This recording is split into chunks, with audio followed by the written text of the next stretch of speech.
శ్రీ విష్ణు సహస్రనామ స్తోత్రం 74వ శ్లోకం.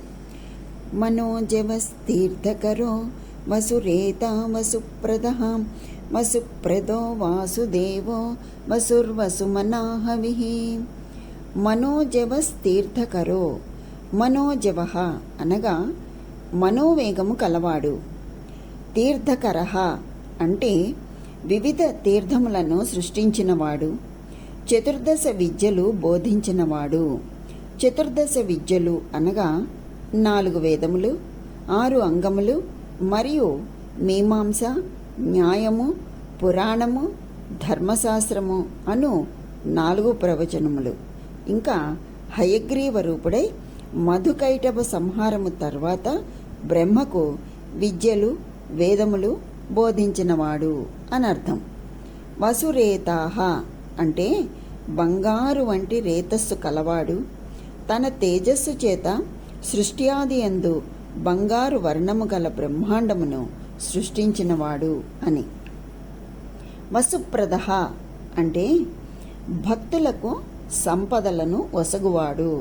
ఇక్కడ వసు అంటే ధనము.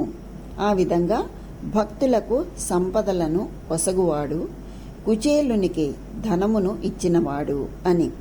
వసుప్రదః అంటే మోక్షమును ఇచ్చువాడు. ఇక్కడ వసు అంటే మోక్షం అన్నమాట. మోక్షమును ఇచ్చువాడు, ముక్తి అను గొప్ప సంపదను వసగువాడు. అంతేకాదు అసురుల సంపదను నాశనమొనరించువాడు.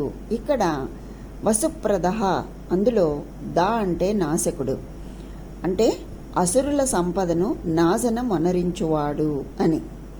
వాసుదేవః వసుదేవుని కుమారుడగు కృష్ణునిగా అవతరించినవాడు.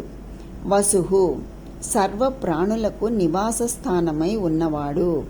వసుః అంటే నివసించు అని, అంటే సర్వ ప్రాణులకు నివాస స్థానమై ఉన్నవాడు.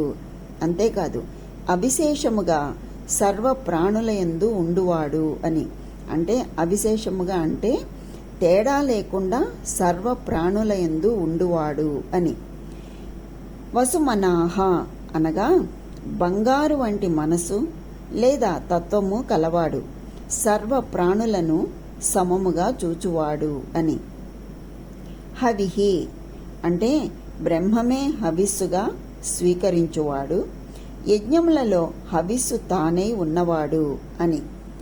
ఇందులో 690వ నామం నుంచి 698వ నామం వరకు తెలియచేసి ఉన్నారు.